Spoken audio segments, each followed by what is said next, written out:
Hello everyone, কেমন আছো? তো আজকে আমার রান্নাঘরে হলো নানান রকম সবজি দিয়ে চিংড়ি মাছ।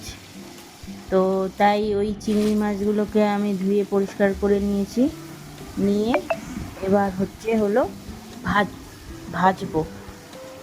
তাই ভাজতে দিলাম।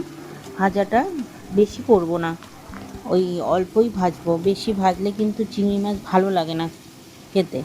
তাই অল্প ভেজে এই নামাবো এখন।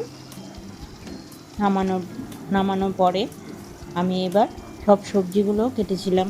কুমড়ো ডাঁটা, তারপরে পটল, ঝিঙে আর বেগুন। প্রথমে আলু জিরে ফোড়ন দিয়ে আলু আর দিয়ে ভাজা করে নিলাম। এরপরে সব সবজিগুলো করে এক এক করে দিয়ে দেবো।